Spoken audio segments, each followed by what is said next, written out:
ونصلی علی رسولہ الکریم اما بعد فاعوذ باللہ من الشیطان الرجیم بسم اللہ الرحمن الرحیم واقیموا الصلاۃ وآتوا الزکاۃ صدق اللہ مولانا العلی العظیم۔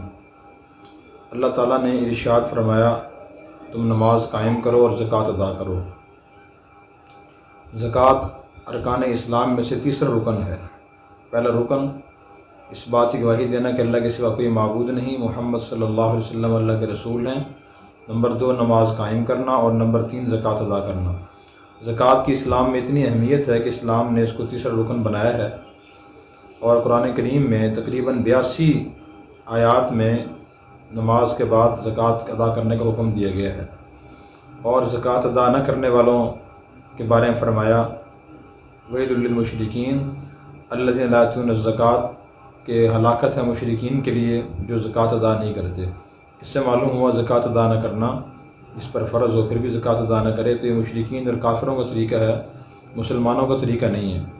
نبی کریم صلی اللہ علیہ وسلم کی حدیث مبارکہ سے معلوم ہوتا ہے کہ سن 2 ہجری میں زکوٰۃ فرض ہوئی، تو آپ صلی اللہ علیہ وسلم نے صحابہ کرام کے سامنے اس کے فضائل بیان فرمائے۔ قرآن کریم میں اللہ نے بیان فرمایا فضائل۔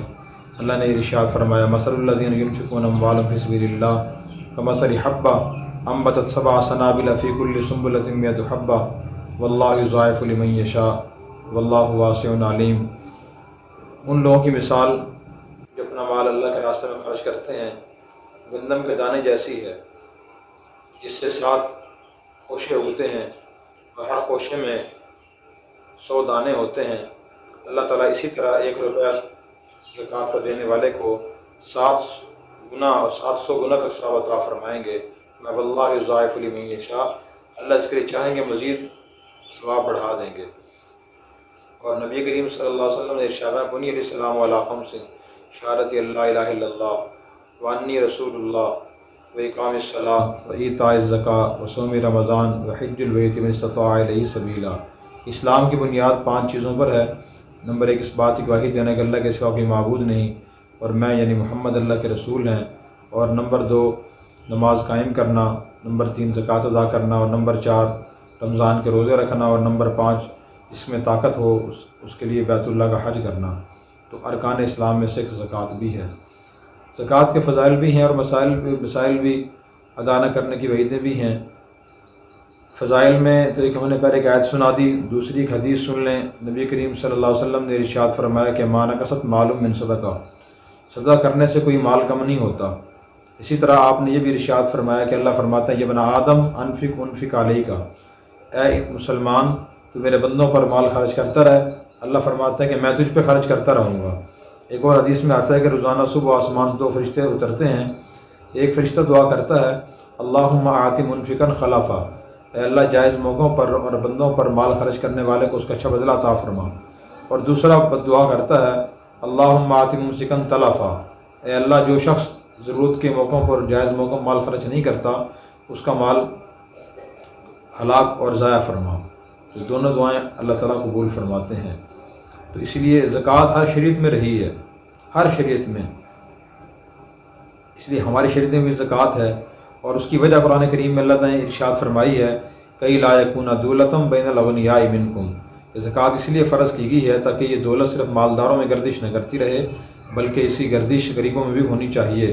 جیسے جسم کے کسی حصے میں خون نہ پہنچے تو وہ حصہ ناکارہ ہو جاتا ہے، اسی طرح دولت کی مثال ہے، دولت کسی ایک طبقے میں سمٹ کر رہ جائے اور تمام طبقات میں نہ پہنچے تو اس سے بھی مسائل پیدا ہوتے ہیں اور وہ حصہ ناکارہ ہو جاتا ہے۔ زکوٰۃ کا لفظی معنی ہے بڑھنا اور پاک ہونا۔ جب انسان اللہ کے راستے میں زکوٰۃ دیتا ہے اللہ کے احکام کے مطابق اس کا بقیہ مال بڑھتا بھی ہے اور وہ پاک بھی ہو جاتا ہے۔ جب زکوٰۃ ادا نہیں کرتا بقیہ مال اس کا ناپاک ہو جاتا ہے اور وہ بڑھتا بھی نہیں، پھر آہستہ آہستہ اللہ کی طرف سے اس کے ختم ہونے کے اسباب پیدا ہونا شروع ہو جاتے ہیں۔ بہرحال زکوٰۃ کے کچھ مسائل بھی سمجھنا ضروری ہیں۔ زکوٰۃ 4-5 چیزوں میں فرض ہوتی ہے۔ اگر یہ ویڈیو اچھی طرح سامعین سن لیں اور اس سے ذہن نشین کر لیں، زکوٰۃ کے اکثر مسائل میں سمجھ آ جائیں گے۔ تو زکوٰۃ کن چیزوں میں فرض ہوتی ہے؟ نمبر 1 سونے پہ، نمبر 2 چاندی پہ، نمبر 3 نقدی پہ، کرنسی پہ، اور نمبر 4 مال تجارت پہ۔ یعنی جو چیز انسان نے فروخت کرنے کی نیت سے رکھی ہو، وہ پلاٹ ہو، وہ چاندی ہو، وہ سونا ہو، لکڑی ہو، لوہا ہو، پلاسٹک ہو، کپڑا ہو، جوتا ہو، جو چیز فروخت کرنے کی نیت سے رکھی ہے وہ مال تجارت ہے۔ پہلا مسئلہ یہ ہے۔ دوسرا مسئلہ یہ ہے کہ اسلام نے سونا، چاندی، نقدی، مال تجارت کے ہر مقدار پہ زکوٰۃ فرض نہیں فرمائی، مخصوص مقداروں پہ زکوٰۃ فرض فرمائی ہے۔ ان مخصوص مقداروں کو نصاب کہا جاتا ہے۔ سونے کا نصاب 7.5 تولہ ہے، چاندی کا نصاب 52.5 تولہ ہے، اور نقدی اور مال تجارت کا نصاب یہ ہے کہ وہ اتنی مالیت کی ہو، اتنی مالیت اس کی ہو کہ اس سے 52.5 تولہ چاندی آ سکتی ہو۔ یہ نقدی اور مال تجارت کا نصاب ہے۔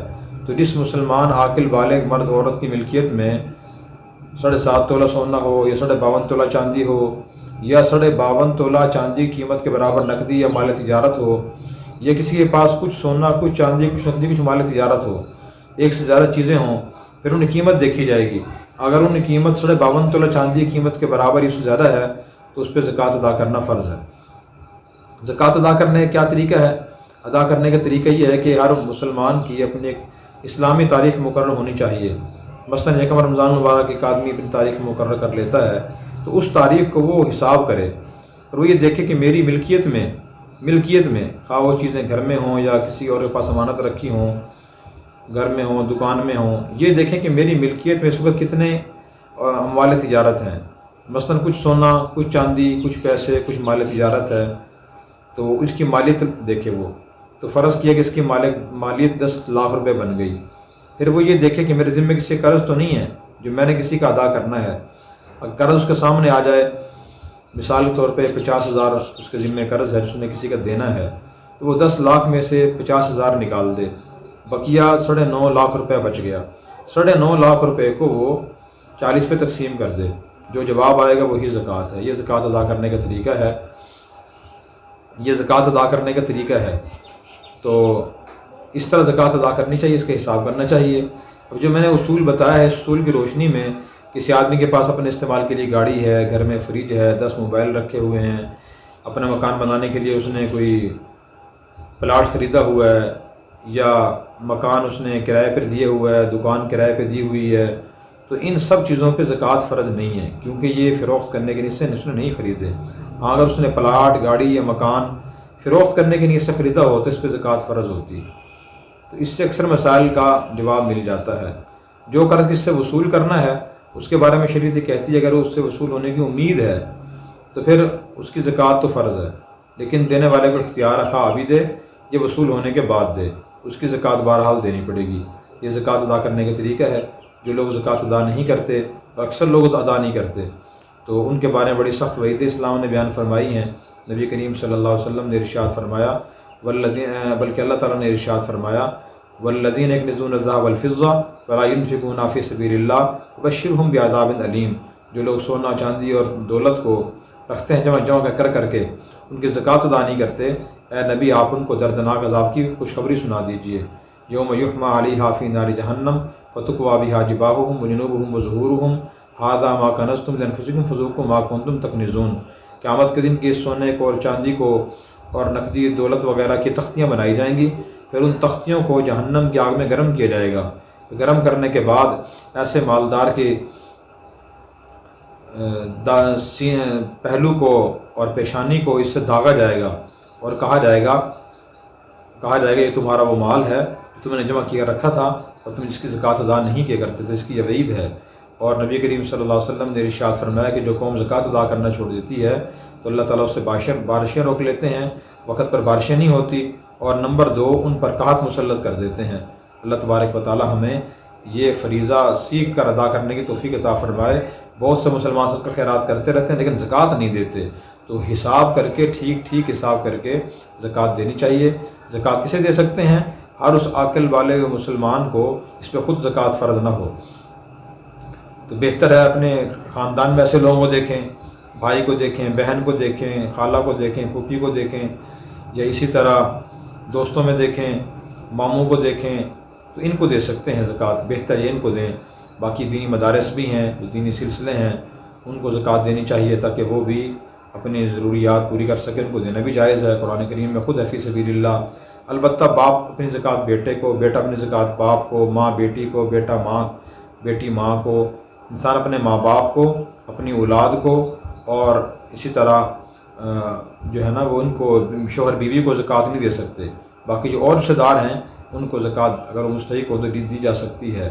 بہتر یہ ہے کہ حدیث میں آتا ہے کہ لا تاکل طعامک الا تقی، تمہارا کھانا متقی آدمی کھائے. تو کوشش کریں ایسے آدمی کو زکوٰۃ دیں جو پابند شریعت ہو لیکن مستحق ہو، خود اس پہ زکوٰۃ فرض نہ ہو. اگر وہ زکوٰۃ کی رقم استعمال کرے گا اور نیک آدمی، تو اس میں دینے والے کا حصہ اس کے ہر نیک عمل میں ہوگا، نماز میں، تلاوت میں اور نیک اعمال میں. اللہ تبارک و تعالی ہمیں یہ فریضہ سیکھ کر ادا کرنے کی توفیق عطا فرمائے. Subscribe now and press the bell icon. Never miss an update.